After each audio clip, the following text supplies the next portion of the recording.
Welcome.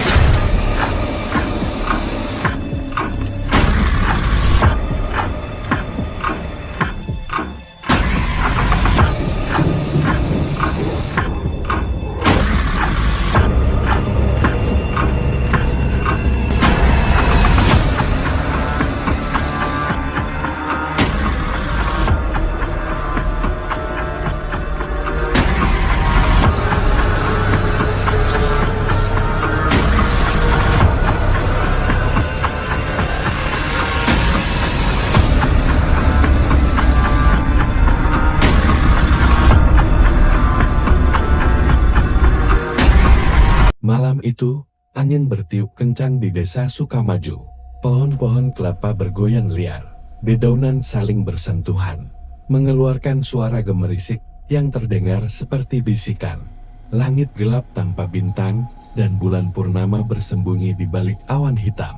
Suasana desa yang biasanya tenang berubah mencekam. Di dalam rumah kayu tua, Siska duduk di tepi ranjangnya. Pikirannya masih dipenuhi oleh tugas sekolah yang menumpuk. Angin yang berdesir pelan melalui jendela membuat rambutnya sedikit bergetar. Matanya memandang keluar jendela ke arah jalanan desa yang kosong.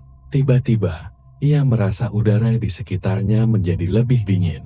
Siska merapatkan jaketnya dan berdiri untuk menutup jendela. Namun, tepat saat ia akan meraih pegangan jendela, sebuah suara lirih terdengar di kejauhan. Deoka, deoka, deoka. Langkah kaki terburu-buru terdengar dari ujung desa. Siska memicingkan mata. Jantungnya berdegup lebih kencang saat ia melihat seseorang berlari melewati jalan dengan wajah panik. Lelaki itu, Pak Darto, tetangga yang tinggal 2 rumah dari mereka. Ada apa dengan Pak Darto? Gumam Siska. Langkah kaki Pak Darto terdengar semakin cepat. Wajahnya pucat pasi, dan matanya seperti melihat sesuatu yang tidak kasat mata. Namun, yang membuat bulu kuduk Siska berdiri, adalah apa yang muncul di belakang Pak Darto. Dari kejauhan, sebuah keranda berwarna hitam melayang di udara. Keranda itu ditutupi kain putih berumbai-rumbai, berkibar diterpa angin malam. Di belakangnya, bayangan-bayangan hitam berlarian mengikuti keranda tersebut. Mereka tak memiliki wajah, hanya kegelapan pekat dengan mata yang bersinar merah menyala. Bisikan kematian. Siska menelan ludah. Lamport, bisiknya. Cerita neneknya seketika berputar di kepalanya. Lamport, arwah jin tayangan yang membawa keranda terbang dan menculik jiwa-jiwa malang yang melihatnya.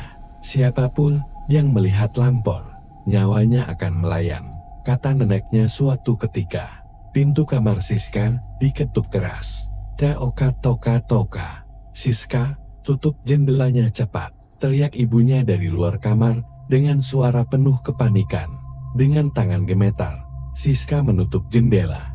Namun tanpa sengaja kain tirainya tersingkap sedikit. Dalam sekejap, ia melihat keranda itu sudah semakin dekat.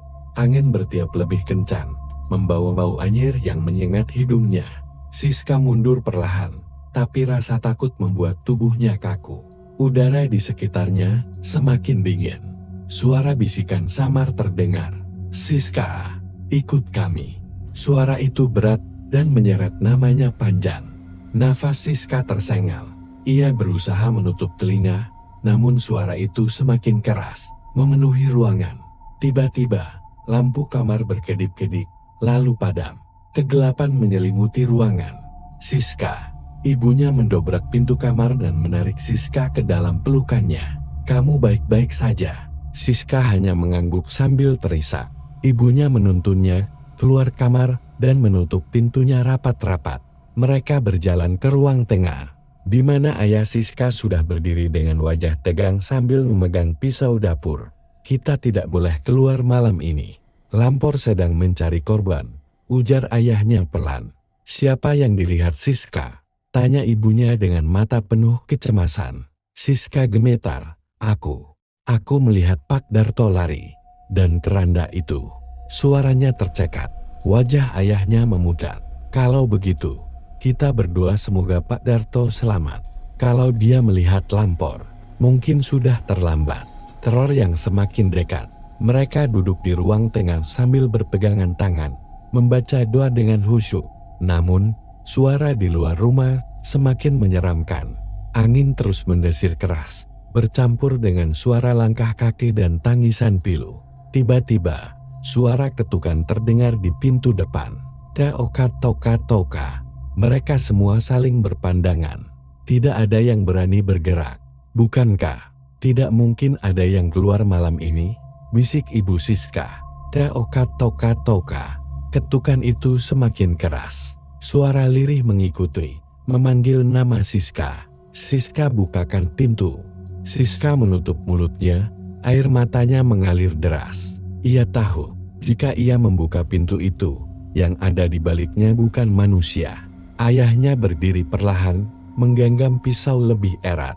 Tapi ketika ia melangkah mendekati pintu, ketukan itu berhenti. Udara menjadi hening kembali. Suara langkah kaki menjauh, diiringi dengan bisikan samar dan keranda yang melayang pergi. Malam itu panjang. Teror lampor hanya berakhir ketika ayam jantan berkokok, menandakan pagi telah tiba. Namun, Desa Sukamaju kehilangan satu penduduk. Pak Darto ditemukan tak bernyawa di jalan desa. Matanya terbuka lebar dengan ekspresi ketakutan yang membeku selamanya.